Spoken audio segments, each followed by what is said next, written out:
आपका और एक नए वीडियो में और एक नए टॉपिक के साथ। मैं हूं डॉक्टर देव, मैं हूं राजेश। स्वागत करते हैं हमारे यूट्यूब चैनल में। तो चलिए दोस्तों वीडियो स्टार्ट करते हैं। आशा करेंगे पसंद आएगा और पसंद आए तो लाइक और शेयर जरूर से कर दीजिएगा। और चैनल पर पहली बार आए सब्सक्राइब नहीं किया, साथ में सब्सक्राइब कर दीजिएगा। चलिए स्टार्ट करते हैं।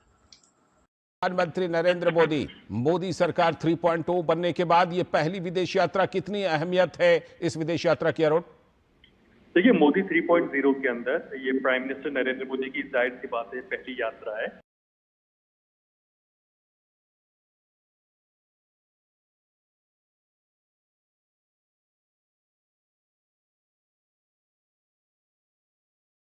यही वजह है कि वो पूरी दुनिया में मकबूल और पॉपुलैरिटी की तरफ जा रहे हैं। बड़ी बड़ी जो उनकी सेलिब्रिटीज हैं, इवन इटली की जो प्राइम मिनिस्टर हैं, उन्होंने उनके साथ फोटो लेके अपने साथ पोस्ट की। यार पूरी दुनिया उन्हें पसंद कर रही है। हमारी फोटो क्यों नहीं लेते? इसीलिए नहीं लेते हैं। आपको पता है भारत जो है is not a member of the G7, पर भारत का पॉलिटिकल क्लाउड इतना बढ़ चुका है कि they are believing that we should invite.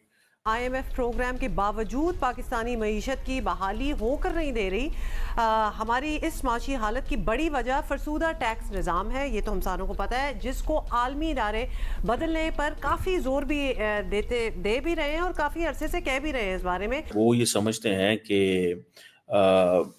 हमें मोदी साहब की ज़रूरत है, ठीक है जी, और वो उनको इसीलिए ज़रूरत है कि उनको इस चीज़ का अंदाज़ा है कि एक बड़ी इकोनॉमी है कि जो है आप most love leader in the world हैं। मोदी को ये टाइटल दिया है, तो क्या आप इस चीज़ से एग्री करते हैं? बिल्कुल।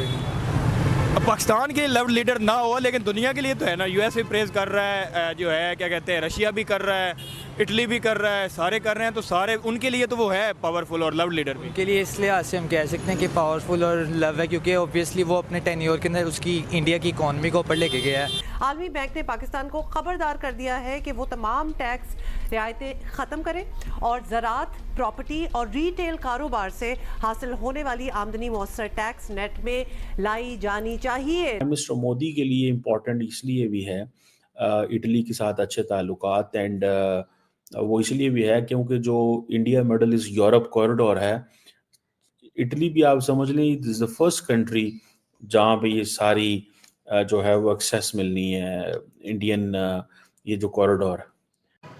अभी देखें हमारे लोगों की इज्जत कहाँ चली गई है कि हमारा प्राइम मिनिस्टर पिछली तीसरी चौथी लाइन के पे खड़ा हुआ है। हमें ढूंढना पड़ता है उनका प्राइम मिनिस्टर जो है। देखें वो लोग जो है ना, वो असल में गैरतमंद और इज्जत वाले लोग हैं। वो किसी से भीख नहीं मांगते हैं। मोदी को उधर से भगा देना चाहिए। किधर से भगा देना चाहिए? उधर से इंडिया जहाँ पे मिलने के लिए ये इटली की प्राइम मिनिस्टर मोदी को भगा दे इंडिया से। हाँ। जॉर्जिया मेलोनी ये जो बातें कर रही हैं कि जी हम शरिया लॉ जो है उसको इम्प्लीमेंट नहीं करने देंगे, मैं समझता हूँ कि as a democrat, as a Italian, as a European, they have absolute right to say and ask whatever they are saying. अपना मंशूर अपना जो है एजेंडा सामने रखते हैं, अपनी मर्जी करते हैं। इंडिया क्यों नहीं किसी के दबाव में आता? उनके प्राइम मिनिस्टर जो हैं वो कहते हैं भाई हम अपनी अवाम के लिए फैसला करेंगे, हम कहते हैं कि हम IMF के लिए फैसला करेंगे। नहीं। तो मोदी के कुछ क्वालिटीज हैं जो हमें मानना पड़ेगा। सर, पाकिस्तानी क्यों हेट करते हैं नरेंद्र मोदी से? हिंदी की अगर बात की जाए तो फोर्स मैरिजेस वहाँ पे भी जो वडेरे हैं वो भी जो हिंदू गर्ल्स हैं उनके साथ फोर्स मैरिजेस करते हैं, तो फिर जुल्म तो यहाँ पे भी करते हैं। बिल्कुल ऐसे ही है जुल्म इधर।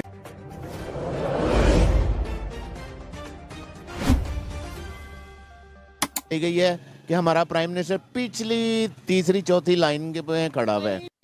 हमें ढूंढना पड़ता है उनका प्राइम मिनिस्टर जो है वो। देखें वो लोग जो है ना, वो असल में गैरतमंद और इज्जत वाले लोग हैं। वो किसी से भीख नहीं मांगते हैं, इसलिए वो अपना मंशूर अपना जो है एजेंडा सामने रखते हैं, अपनी मर्जी करते हैं। भाई हमारी कंट्री है, हम ऐसे करना चाहते हैं, नहीं करना चाहते हैं। इस बात से मैं एग्री करता हूँ कि भाई वो अपना पॉलिसीज को आगे रखते हैं और अपनी मर्जी से चलते हैं, लेकिन आपने बोला वो गैरतमंद है। क्या हम गैरतमंद, मतलब ये थोड़ा सा मुझे लगता है कि हमें भी तो गैरत है। देखें पता मतलब ये सख्त अल्फाज नहीं आपको लगता? नहीं, देखें ये सख्त अल्फाज जरूर हैं, मगर ये हमारे लिए एक शर्मिंदगी के लफ्ज हैं।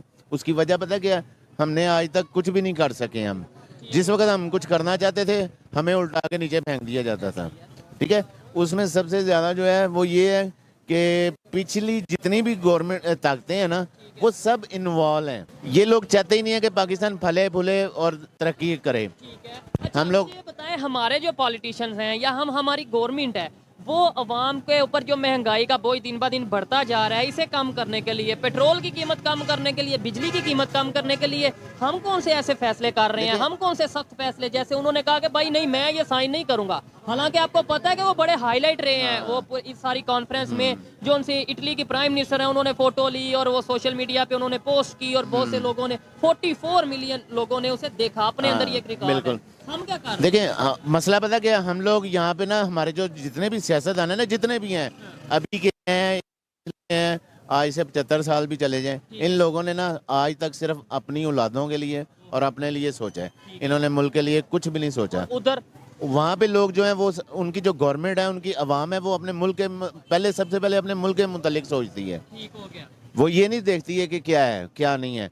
वो सबसे पहले अपने मुल्क को देखेंगे, अपने मुल्क के बारे में सोचेंगे।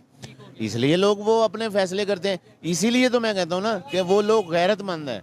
हम लोगों के अंदर गैरत मर चुकी हुई। हम लोग यहाँ पे जो है ना, आम आदमी है ना, उसकी भी सोच ये है कि देखें, मेरी दिहाड़ी लगनी चाहिए, मेरी तरफ से मुल्क चाहे 4 हिस्सों में टूट जाए। मिस्टर मोदी के लिए इम्पोर्टेंट इसलिए भी है इटली के साथ अच्छे ताल्लुकात, एंड वो इसलिए भी है क्योंकि जो India middle east Europe corridor है, इटली भी आप समझ लें, this is the first country जहाँ पे ये सारी जो है वो एक्सेस मिलनी है इंडियन ये जो कॉरिडोर। अब क्योंकि इंडिया अपनी सप्लाई चेन शुरू करना चाहता है, तो अभी रिसेंटली आपको याद होगा कि ग्रीस के प्राइम मिनिस्टर भी इंडिया आए हुए थे। सो ग्रीस इज ऑल्सो इम्पोर्टेंट क्योंकि ये सारे मेडिटेरेनियन सी को टच करते हैं, ठीक है। इटली भी टच करता है, ग्रीस भी टच करता है। सो इंडिया को इस चीज़ का पता है कि जैसे ही स्विस कैनाल से निकलेंगे तो the next destination is either Italy और ग्रीस एंड अदर कंट्रीज भी हैं। आपको याद होगा क्योंकि Turkey is also in the Mediterranean, तो टर्की ने कहा how come there could be a corridor which will be successful without Turkey. आपने ये याद होगा कि आपने ये स्टेटमेंट जो थी टर्किश प्रेसिडेंट रजब तैयब एर्दोगान से ये सुनी होगी, ठीक है जी।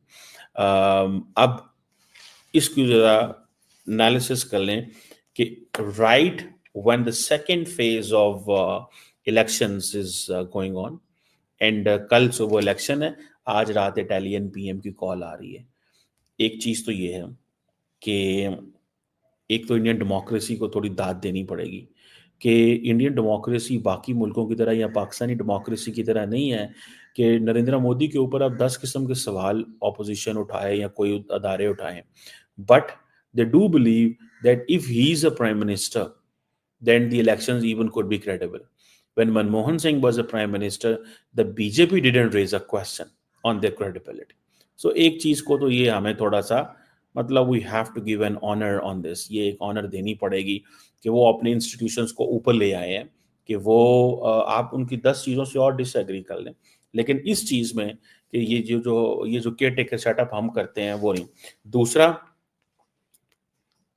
दूसरी इंपॉर्टेंट चीज़ कि in the middle of the elections, a foreign dignitary calling prime minister and asking him to join at G7, इसके क्या मीनिंग है? थैंक यू दोस्तों, वीडियो को यहाँ तक देखने के लिए। वीडियो दोस्तों यहाँ पे समाप्त करेंगे। भाषण करने के लिए तो बहुत कुछ है, लेकिन आपका भी टाइम बहुत इंपॉर्टेंट है, जो हम आपका टाइम वेस्ट नहीं करेंगे। फिलहाल दोस्तों आपसे विदाई लेंगे, मिलेंगे और एक नए वीडियो में आपके साथ। टिल देन, जय हिंद, जय भारत।